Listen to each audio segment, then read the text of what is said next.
Chapter 8. Jason had fallen asleep midway through his dinner, but Jaina was still going at it.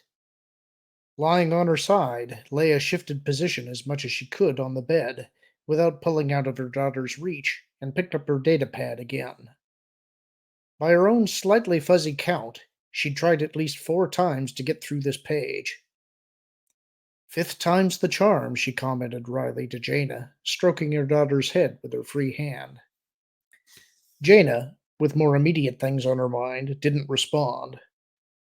For a moment Leia gazed down at her daughter, a fresh surge of wonder rippling upward through her weariness. Those tiny hands that flailed gently and randomly against her body, the skull cap of short black hairs covering her head, that small face with its wonderfully earnest expression of infant concentration as she worked at eating.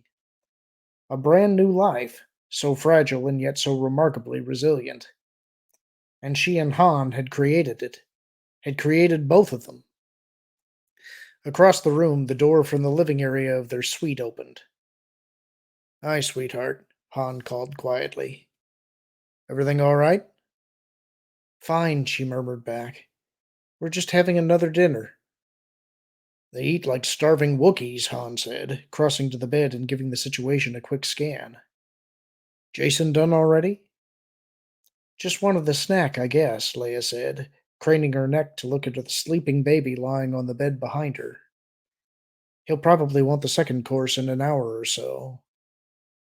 "I wish they'd get together on scheduling," Han said, sitting carefully down on the side of the bed and easing the tip of his forefinger into Jason's palm. The tiny hand curled reflexively around his finger, and Leia looked up at her husband in time to see his familiar lopsided grin. "He's going to be a strong one." "You should feel the grip at this end," Leia told him, looking back at Jaina. "Is Lando still downstairs?" "Yeah, he and Bel Iblis are still talking to Admiral Drayson," Han said, reaching over to rest his free hand on Leia's shoulder. The warmth felt good through her thin dressing gown, almost as good as the warmth of his thoughts against her mind. "Still trying to convince him to divert a couple of ships to Naklan." "How does it look?" Han wiggled his finger gently in Jason's grip, clucking softly at his sleeping son. "Not too good," he admitted. "We're not gonna get Nomad City off the ground without something the size of an assault frigate. Drayson isn't exactly eager to pull anything that big off the line." "Did you point out how much we need the metals Lando's been mining there?" "I mentioned it. He wasn't impressed." "You have to know how to talk to Drayson." Leia looked down at Jaina. She was still going at it, but her eyes were beginning to drift closed. "Maybe when Jaina's asleep I can go downstairs and give Lando a hand." "Right," Han said dryly. "No offense, sweetheart, but falling asleep on the table's not going to impress anyone." Leia made a face at him. "I'm not that tired, thank you, and I'm certainly getting as much sleep as you are." "Not even close," Han said, shifting his hand from Leia's shoulder to stroke Jaina's cheek. "I get to doze in the middle of those late-night feedings."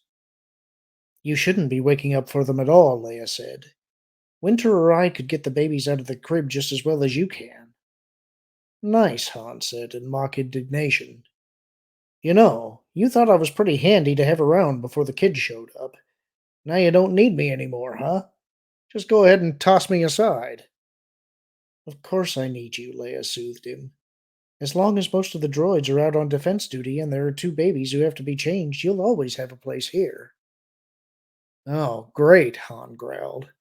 "I think I'd rather get tossed aside." "It's way too late for that," Leia assured him, stroking his hand and turning serious again.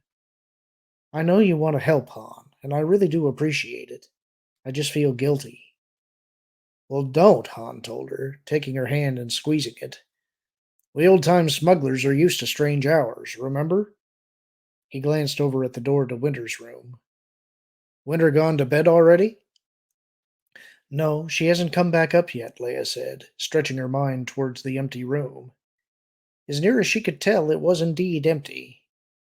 "She's got some project of her own going downstairs. I don't know what." I do, Han said, his sense turning thoughtful. She's been down in the library sifting through the old Alliance archives. Leia craned her neck to study his face. Trouble? I don't know, Han said slowly. Winder doesn't talk much about what she's thinking. Not to me, anyway. But she's worried about something. Beyond the door, Leia caught the flicker of another presence. She's back, she told Han. I'll see if I can get her to tell me about it. Good luck, Han grunted, giving Leia's hand one last squeeze and standing up. I guess I'll go back downstairs, see if I can help Lando sweet talk Drayson a little. The two of you ought to get him into a sabacc game, Leia suggested. Play for ships, like you and Lando did with the Falcon. Maybe you can win an assault frigate. What, playing against Drayson? Han said with a snort. Thanks, Han, but Lando and I wouldn't know what to do with a fleet of our own. I'll see you later. Okay. I love you, Han. He gave her another lopsided smile. I know, he said, and left. With a sigh, Leia adjusted her shoulder against the pillow and half turned towards Winter's room. Winter? She said softly. There was a short pause, then the door swung quietly open. Yes, Your Highness, Winter said, stepping into the room. I'd like to talk to you for a minute, if it's convenient, Leia said. Of course, Winter said, gliding forward in that wonderfully graceful way of hers that Leia had always envied. I think Jason's asleep. Shall I put him in the crib? Please, Leia nodded. Han tells me you've been doing some research in the old Alliance archives. Winter's face didn't change, but Leia could sense the subtle change in her sense and body language. Yes. May I ask why? Carefully, Winter lifted Jason from the bed and carried him towards the crib. I think I may have discovered an Imperial agent in the palace, she said. I was trying to confirm that. Leia felt the hairs on the back of her neck stand up. Who is it? I'd really rather not make any accusations before I have more information, Winters said. I could easily be wrong.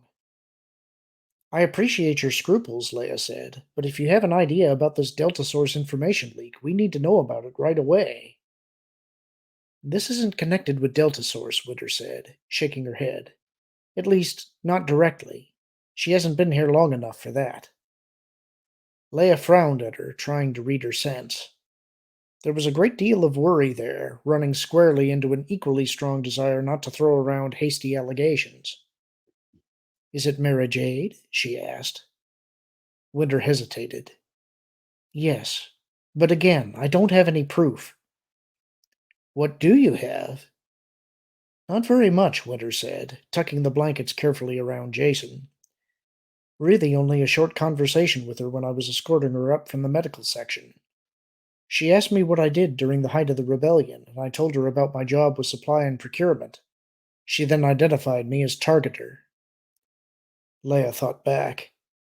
Winter had had so many code names during that time. Was that incorrect? No, I had that name for a short time, Winter said. Which is the point, really. I was only known as Targeter for a few weeks on Avaram, before Imperial Intelligence broke the cell there. I see, Leia said slowly. And Mara wasn't with the Avarists? I don't know, Winter said, shaking her head. I never met more than a few of that group. That's why I've been searching the records. I thought there might be a complete listing somewhere. I doubt it, Leia said. Local cells like that almost never kept personnel files. It would be a group death warrant if it fell into Imperial hands. I know. Winter looked across the crib at her. Which rather leaves us at an impasse. Perhaps, Leia said, gazing past Winter and trying to pull together everything she knew about Mara. It wasn't all that much. As far as she knew, Mara had never claimed any past Alliance affiliation, which would tend to support Winter's suspicions. On the other hand, it had been less than 2 months since she'd enlisted Luke to help her free Card from a detention cell on Grand Admiral Thrawn's own flagship. That didn't make much sense if she was an Imperial agent herself. I think, she told Winter slowly, That whatever side Mara was once on, she's not there anymore. Any loyalty she has now is probably to Card and his people. Winter smiled faintly. Is that Jedi insight, Your Highness, or just your trained diplomatic opinion? Some of each, Leia said. I don't think we have anything to fear from her. I hope you're right. Winter gestured. Shall I put Jaina to bed now? Leia looked down. Jaina's eyes were closed tightly, her tiny mouth making soft sucking motions at the empty air. Yes, thank you, she said, giving her daughter's cheek one final caress. Is that reception for the Sarkin delegation still going on downstairs? She asked, as she rolled away from Jaina and stretched cramped muscles. It was when I passed by, Winter said, picking Jaina up and setting her in the crib next to Jason. Mon Mothma asked me to suggest you drop by in a few minutes if you had the chance. Yes, I'll bet she did, Leia said, getting off the bed and crossing to the wardrobe. One of the little side benefits of having twin infants on her hands was that she finally had an armor-plated excuse for getting out of these superficial government functions that always seemed to take up more time than they were worth. Now, here was Mon Mothma trying to chicane her back into that whole crazy runaround again. And I'm sorry to have to disappoint her, she added, but I'm afraid I have something more urgent to do right now. Will you watch the twins for me? Certainly, Winter said. May I ask where you'll be? From the wardrobe, Leia selected something more suitable for public wear than her dressing gown and started to change. I'm going to see what I can find out about Mara Jade's past, she said. She could sense Winter's frown all the way across the room. May I ask how? Leia smiled tightly. I'm going to ask her. He stood before her, his face half hidden by the cowl of his robe, his yellow eyes piercingly bright as they gazed across the infinite distance between them. His lips moved, but his words were drowned out by the throaty hooting of alarms all around them, filling Mara with an urgency that was rapidly edging into panic. Between her and the Emperor, two figures appeared, the dark, imposing image of Darth Vader, and the smaller, black-clad figure of Luke Skywalker. They stood before the Emperor, facing each other, and ignited their lightsabers. The blades crossed, brilliant red-white against brilliant green-white, and they prepared for battle. And then, without warning, the blades disengaged, and with twin roars of hatred audible even over the alarms, both turned and strode towards the Emperor. Mara heard herself cry out as she struggled to rush to her master's aid, but the distance was too great, her body too sluggish. She screamed a challenge, trying to at least distract them, but neither Vader nor Skywalker seemed to hear her. They moved outward to flank the Emperor, and as they lifted their lightsabers high, she saw that the Emperor was gazing at her. She looked back at him, wanting desperately to turn away from the coming disaster, but unable to move. A thousand thoughts and emotions flooded in through that gaze, a glittering kaleidoscope of pain and fear and rage that spun far too fast for her to really absorb.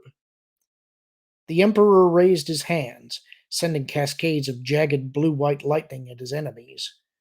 Both men staggered under the counterattack, and Mara watched with a sudden agonized hope that this time it might end differently. But no. Vader and Skywalker straightened, and with another roar of rage, they lifted their lightsabers high. And then, over the raised lightsabers came a roll of distant thunder. And with a jerk that nearly threw her out of her chair, Mara snapped out of the dream. She took a deep, shuddering breath against the flood of post-dream emotion, against the turmoil of pain, anger, and loneliness. But this time she wasn't going to have the luxury of working her way through the tangle in solitude. From outside her room she could vaguely sense another presence, and even as she rolled out of the desk chair into a reflexive combat crouch, the roll of thunder from her dream, a quiet knock, was repeated. For a long moment she considered keeping quiet and seeing if whoever it was would decide the room was empty and go away. But the light from her room, she knew, would be visible beneath the old-style hinged door, and if the person out there was who she suspected, he wouldn't be fooled by silence anyway. "Come in," she called. The door unlocked and swung open, but it wasn't Luke Skywalker who stood there. Hello, Mara, Leia Organa Solo nodded to her. Am I interrupting anything? Not at all, Mara said politely, suppressing a grimace.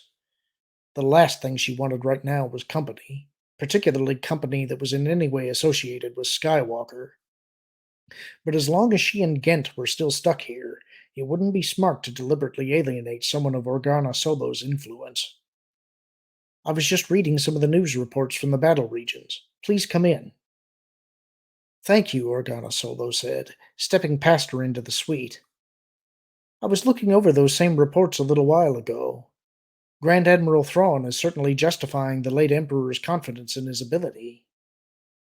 Mara threw her a sharp look, wondering what Skywalker had told her. But Organa Solo's eyes were turned towards the window and the lights of the Imperial city below, and what little Mara could discern of the other woman's sense didn't seem to be taunting. Yes, Thrawn was one of the best, she said. Brilliant and innovative, with an almost compulsive thirst for victory. Perhaps he needed to prove he was the equal of the other Grand Admirals, Organa Solo suggested, particularly given his mixed heritage and the Emperor's feelings towards non-humans. I'm sure that was part of it, Mara said. Organa Solo took another step towards the window, her back still turned to Mara. Did you know the Grand Admiral well? She asked. Not really, Mara said cautiously. He communicated with Card a few times when I was there and visited our Merkur base once. He had a big business going in Mercury Salamari for a while. Card once figured they'd hauled 5 or 6,000 of them out of there. I meant, did you know him during the war? Organa Solo said, turning finally to face her. Mira returned her gaze steadily. If Skywalker had told her.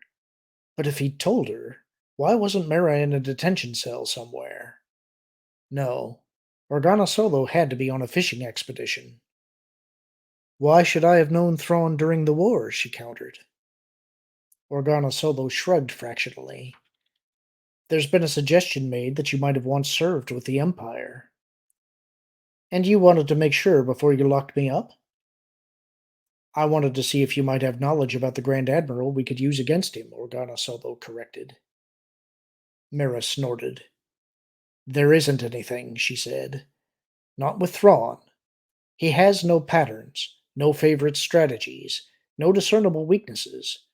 He studies his enemies and tailors his attacks against psychological blind spots. He doesn't overcommit his forces, and he's not too proud to back off when it's clear he's losing, which doesn't happen very often, as you're finding out. She cocked an eyebrow. Any of that help you? She asked sarcastically. Actually, it does, Organa Solo said.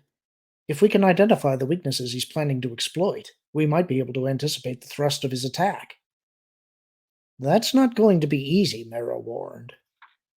Organa Solo smiled faintly. No, but it gives us a place to start. Thank you for your help. You're welcome, Mara said, the words coming out automatically. Was there anything else?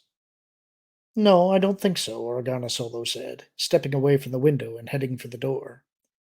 I need to get back and get some sleep before the twins wake up again.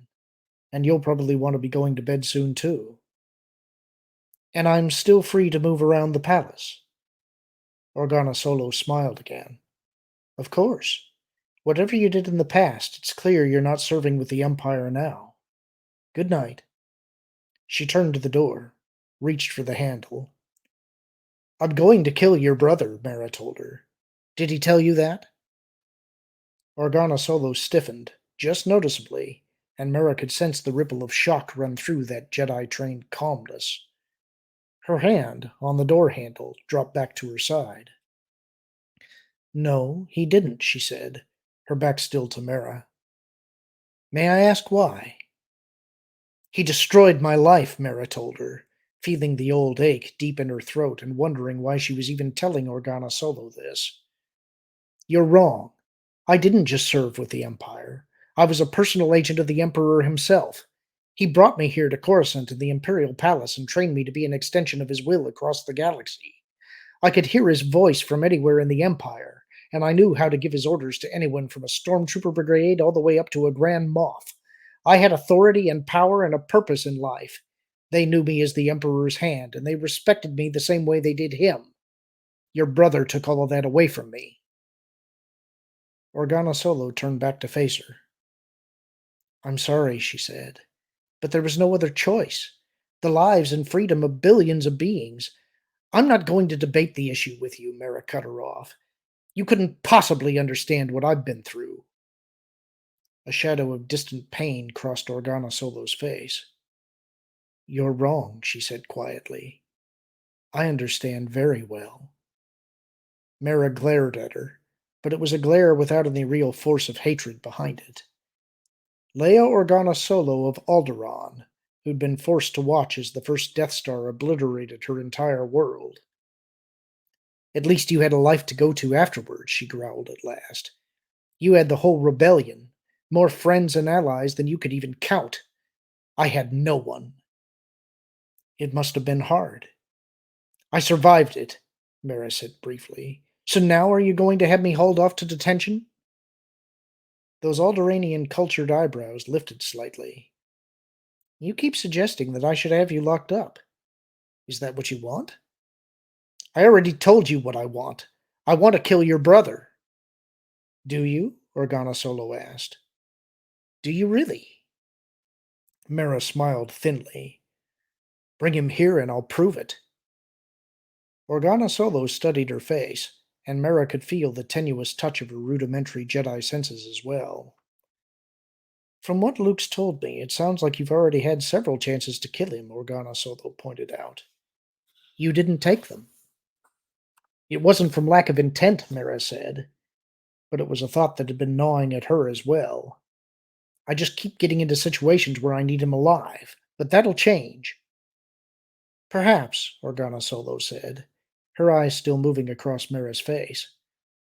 Or perhaps it's not really you who wants him dead. Mara frowned. What's that supposed to mean? Organa Solo's gaze drifted away from Mara to the window, and Mara could feel a tightening of the other woman's sense. I was at Endor a couple of months ago, she said. An icy sensation crawled up Mara's spine. She'd been at Endor, too, taken there to face Grand Admiral Thrawn, and she remembered what the space around the world of the Emperor's death had felt like. And, she prompted. Even to herself, her voice sounded strained. Organa Solo heard it, too. You know what I'm talking about, don't you? She asked, her eyes still on the lights of the Imperial City. There's some shadow of the Emperor's presence still there. Some of that final surge of hatred and anger. Like a... I don't know what. Like an emotional bloodstain, Mara said quietly, the image springing spontaneously and vividly into her mind, marking the spot where he died. She looked at Organa Solo to find the other woman's eyes on her. Yes, Organa Solo said. That's exactly what it was like. Mara took a deep breath, forcing the black chill from her mind. So what does that have to do with me? Organa Solo studied her. I think you know. You will kill Luke Skywalker! No, Mara said, her mouth suddenly dry. You're wrong. Am I? Organa Solo asked softly. You said you could hear the Emperor's voice from anywhere in the galaxy. I could hear his voice, Mara snapped. Nothing more. Organa Solo shrugged slightly. You know best, of course. It might still be worth thinking about. I'll do that, Mara said stiffly. If that's all, you can go. Organa Solo nodded, her sense showing no irritation at being dismissed like some minor underling. Thank you for your assistance, she said. I'll talk with you later. With a final smile, she pulled the door open and left. Don't count on it, Mara muttered after her, turning back to the desk and dropping into the chair. This had gone far enough. If Card was too preoccupied with business to get in touch with his contact man, then the contact man himself was going to get her and get out of here. Pulling up her code file, she keyed for long-range comm access. The response was prompt. Unable to access, the word scrolled across her display. Long range communication system temporarily down. Terrific, she growled under her breath. How soon till it's back up?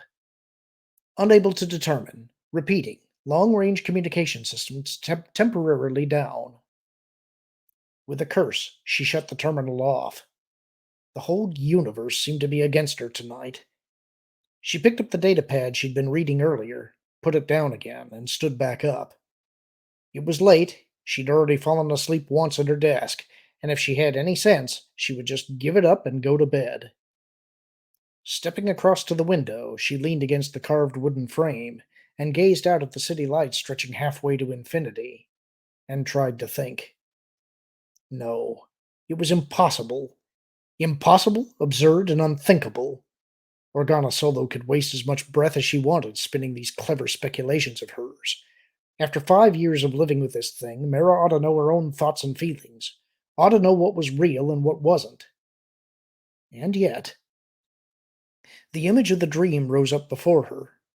The Emperor, gazing at her with bitter intensity as Vader and Skywalker closed in on him. The unspoken but tangible accusation in those yellow eyes that it was her failure to take care of Skywalker at Jabba the Hutt's hideout that had caused this. That flood of powerless rage as the two lightsabers were lifted over him. That final cry ringing forever through her head. You will kill Luke Skywalker! Stop it, she snarled, slapping the side of her head hard against the window jamb. The image and words exploded into a flash of pain and a shower of sparks and vanished. For a long time she just stood there, listening to the rapid thudding of her heartbeat in her ears, the conflicting thoughts chasing each other around her mind.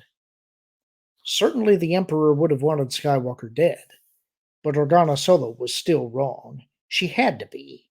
It was Mara herself who wanted to kill Luke Skywalker, not some ghost from the past. Far across the city, a multicolored light rippled gently against the surrounding buildings and clouds overhead, jolting her out of her musings. The clock at the ancient central gathering hall, marking the hours it had for the past 3 centuries. The light changed texture and rippled again, then winked out. Half an hour past midnight. Lost in her thoughts, Mara hadn't realized it had gotten that late. And all of this wasn't accomplishing anything anyway. She might as well go to bed and try to put the whole thing out of her mind long enough to get some sleep. With a sigh, she pushed away from the window and froze. Deep in the back of her mind, the quiet alarm bell had just gone off. Somewhere nearby, there was danger. She slid her tiny blaster out of its forearm holster, listening hard. Nothing. Glancing back once at the window, wondering briefly if anyone was watching her through the privacy laminate, she moved silently to the door. Putting her ear against it, she listened again. For a moment, there was nothing. Then, almost inaudible through the thick wood, she heard the sound of approaching footsteps. Footsteps with the kind of quiet but purposeful stride that she had always associated with combat professionals. She tensed, but the footsteps passed her door without pausing, fading away toward the far end of the hallway. She waited the count of 10 to let them get a good lead on her. Then carefully she opened her door and looked outside. There were 4 of them, dressed in the uniforms of palace security, walking in a bent diamond formation. They reached the hallway and slowed as the point man eased a quick look around it. His hand curved slightly, and all 4 continued around the corner and disappeared. Heading towards the stairway that led down to the central sections of the palace below or up to the tower and the permanent residential suites above. Mara stared after them, her fatigue gone in a surge of adrenaline. The bent diamond formation, the obvious caution, the hand signal, and her own premonition of danger. They all pointed to the same conclusion. Imperial Intelligence had penetrated the palace. She turned back towards her desk, stopped short with a quiet curse. One of the first tasks the team would have carried out would have been to get into the palace's computer and comm systems. Any attempt to sound the alarm would probably be intercepted, and would certainly tip them off. Which meant that if they were going to be stopped, she was going to have to do it herself. Gripping her blaster tightly, she slipped out of her room and headed after them. She'd made it to the corner and was just easing forward for a careful look when she heard the quiet click of a blaster safety being behind her. "All right, Jade," a voice murmured in her ear. "Nice and easy. It's all over." And that's the end of the chapter. Hope you liked it. Hope that you guys can leave some comments. Let me know what you think about where we're at so far. This was chapter 8. I did check this particular book has 29 chapters, and so we've still got 21 to go. But we're a decent way into the book. It's 109 pages is where I'm letting off here. So let me know what you all think. Look forward to hearing from you. Bye.